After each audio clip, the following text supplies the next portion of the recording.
Guys আমরা হলদির জন্য ready হয়ে গিয়েছি।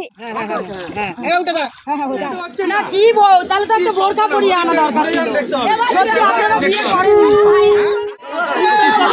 Hello everyone, welcome back to our YouTube channel lost lady. কেমন আছো তোমরা সবাই? আশা করি তোমরা সবাই অনেক ভালো আছো। তোমাদের হয়তো মনে পড়বে যে আমি রিসেন্টলি একটা ভিডিও ছেড়েছিলাম যেখানে তোমাদেরকে বলেছিলাম যে একজন আমাকে কমেন্ট করে বলেছিল যে আমি অবাঙালি আমার হলদির ভিডিও দেখে। তোমরা এটাও জানো যে আমি অলরেডি ক্লিয়ার করে দিয়েছিলাম যে কেন ওটা আমরা শুট করেছিলাম। অ্যাকচুয়ালি কিন্তু ওটা আমাদের নিয়ম না। এখন যেটা হচ্ছে এটাই আসল গায়ে হলুদ, যেটা আমরা ভোর 4টার দিকে করেছিলাম সূর্য মামা ওঠার আগে। আর এটাই নিয়ম যে সূর্যোদয়ের আগেই গায়ে হলুদ সেরে নিতে হবে। আর একটা হাসির কথা শুনবে, এই গায়ে হলুদ দেখার জন্য আমরা সারা রাত ঘুমাই, যদি ঘুম থেকে উঠতে না পারি সেই ভয়।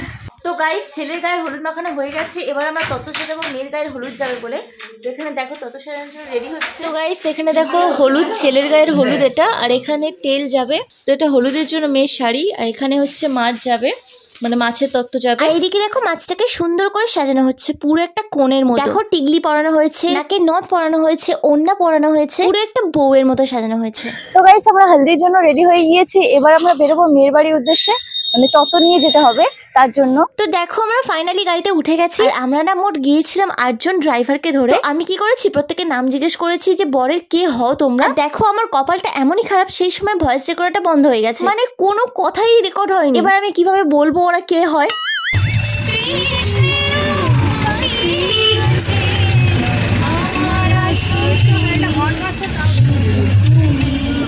যাই হোক এখানে দেখো আমরা প্রত্যেকে কিন্তু গান করতে করতে শুয়ে চলে এসেছি কোণের বাড়িতে। তারপর কিছুক্ষণ আমরা বাইরে দাঁড়িয়েছিলাম কারণ ওখান থেকে ফটোশুট করা হচ্ছিল, আমাদের এন্ট্রি নেওয়াটা। যাই হোক ফটোশুট হয়ে যাওয়ার পরে আমরা ওখানে এন্ট্রি নিলাম। ওরা আমাদেরকে সোজা নিয়ে গেছিল দোতলার ঘরে। তো ওখানে গিয়ে আমরা বসলাম, আমাদের জন্য কোল্ড ড্রিঙ্কস আনা হলো, তারপরে আমাদের জন্য জলখাবারের ব্যবস্থা করা হলো, সেটাও আমরা খেলাম। খুবই ভালো ট্রিট করেছে, সত্যি কথা বলছি। দেখো বৌদিও কিন্তু সাইডে বসে আছে। তো আমাদের খাওয়া দাওয়া হয়ে যাওয়ার পরে আমরা সোজা ওখান থেকে বেরিয়ে গেলাম।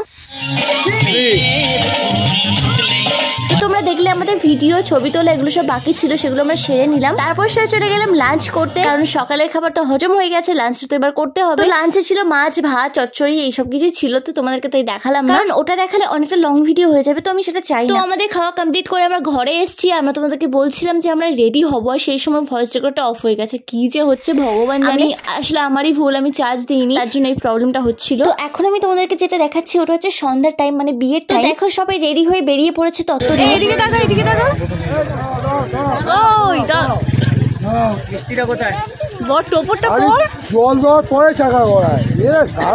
দেখো আমরা বড়ের সাথে তো যাবো না, কিন্তু আমাদের রেডি হয়ে ভিডিওর সামনে যেতে হবে, তার জন্য তোমাদের কিন্তু রেডি হওয়াটা আমি দেখাতে পারলাম না, কিন্তু ফাইনাল লুকটা তোমরা দেখলে। চলো বিয়ে বাড়িতে চলে এসেছি ফাইনালি। এবার আমি তোমাদেরকে দেখাবো যেখানে বিয়েটা হবে। দেখো কি সুন্দর করে সাজিয়েছে, পুরো ডেকোরেশন দারুণ লেগেছে আমার। পুরো ডেকোরেশনটা দেখার পরে শুয়ে চলে গেছি আমি কোণের সাথে দেখা করতে, একটু ফটো তুললাম। তারপরে এদিক ওদিক দেখতে দেখতে হঠাৎ করে চোখ চলে গেল প্রি ওয়েডিং ভিডিওতে। সিরিয়াসলি বলছি গাইস, ভালো লেগেছিল আমার ভিডিওটা।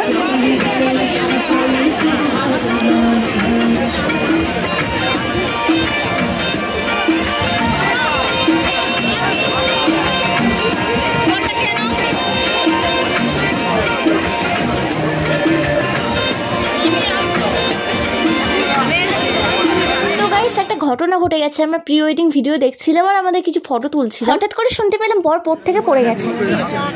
কি করে পড়ে গেছে? কেটে গেছে, কেটে গেছে, ওটা যে জল পড়েছে ওখান থেকে না? কি অবস্থা, আমরাও পড়ে যেতাম।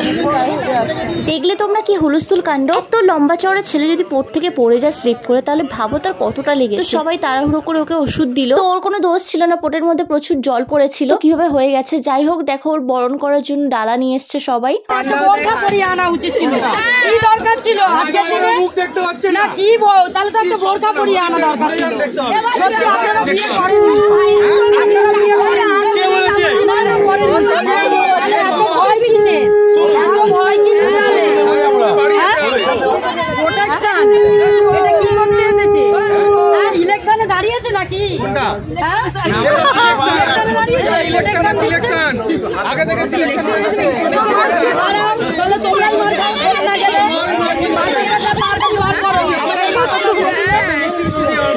ঠিক আছে,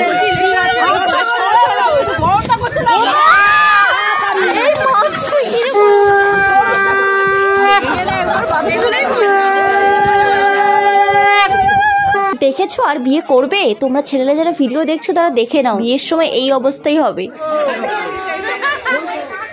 আমার ধুতি খুলে গেল। কেউ ধুতিটা ধরে থাকো।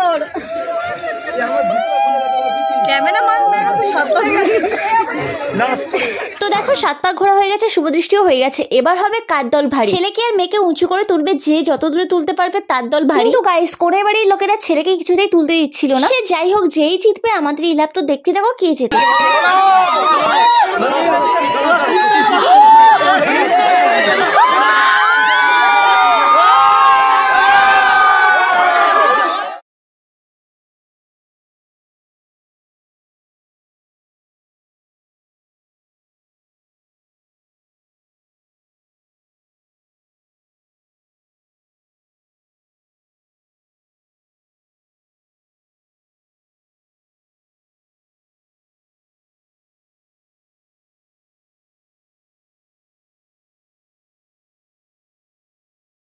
তো গাইস ফাইনালি বিয়ে কমপ্লিট হয়ে গেল। 6 বছরের ভালোবাসা পরিপূর্ণ হলো। দেখো বিয়ের পরে সবাই আশীর্বাদ নিচ্ছে, তোমরাও আশীর্বাদ করো যাতে ওরা হ্যাপিলি ম্যারিড লাইফ কাটাতে পারে। যাই হোক, এবার কিন্তু আমরা খাওয়ার জন্য যাব। সিরিয়াসলি বলছি গাইস, 4টের সময় আমরা খেয়েছি, বিয়ে শেষ হয়েছে 4টে বেজে গেছে, তখন আমরা খেয়েছি, হাফ আইটেম ছিল না। সত্যি বলতে আমার এনার্জিও ছিল না সারা রাত ঘুম না হওয়ার জন্য, তাই তোমাদেরকে আলাদা আলাদা করে মেনুগুলো দেখাতেও পারলাম না, তার জন্য সরি। যাই হোক, ভিডিওটা দেখার পরে তোমাদের কি মনে হচ্ছে বা কেমন লাগলো ভিডিওটা কমেন্টে কিন্তু আমাকে জানিও, আর অবশ্যই তোমাদের মতামতটাও জানিও। Okay guys, by.